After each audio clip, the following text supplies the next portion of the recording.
Brian Pitt here. This video is on the wedge and the launch angle. So I have a station set up.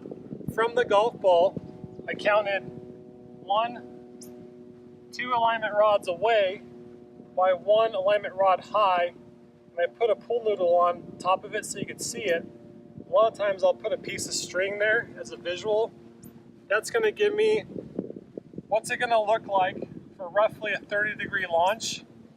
The goal is going to be, can I hit the pool noodle or launch it slightly underneath it as opposed to over it? The best wedge players control their launch angle around 30 degrees. That way they have the most spin and a predictable carry.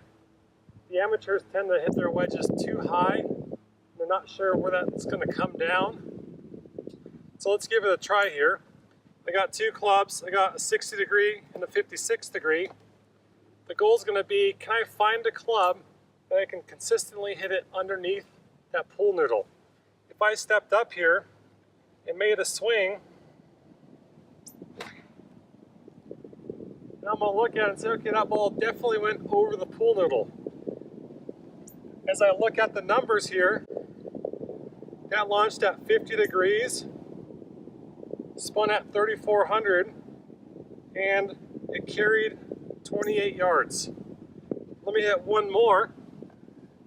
Now I'm going to switch clubs to say, okay, it's going to be easier for me to launch it underneath that and control the distance.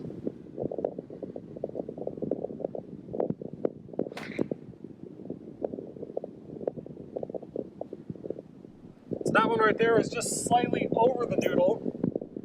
Launched at 31 degrees, spun at 5,500, carried 47 yards. So I made roughly the same swing, and that golf ball went farther with more spin. Let's give it one more shot.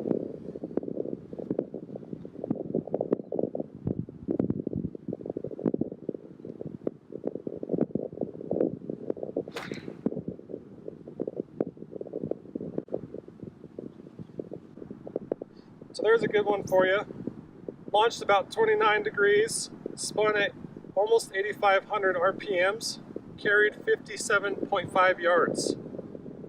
As I'm looking at also, choosing the clubs, as I'm looking at my smash factor, if we can get the club speed and ball speed to be 1, which would be a smash factor of 1, in these yardage zones, you'll see how close the carry is to the club head speed.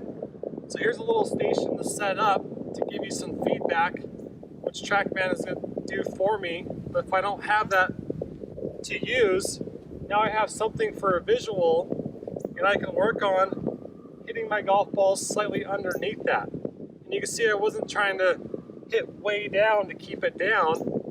I selected a golf club that's going to help me launch it below the noodle. Also, a good thing to note, as you're working on your wedges, take a towel, clean out the grooves after a couple golf balls, dry them out nicely.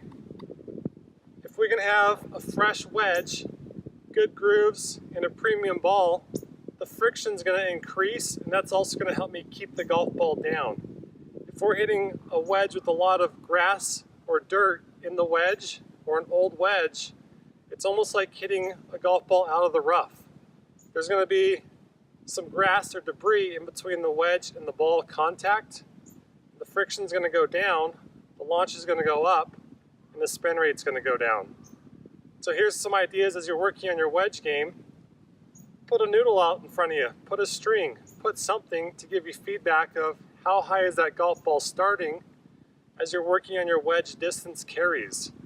You want to have a go-to wedge that you can trust, that I can hit this launch window and I can control the distance from the fairway.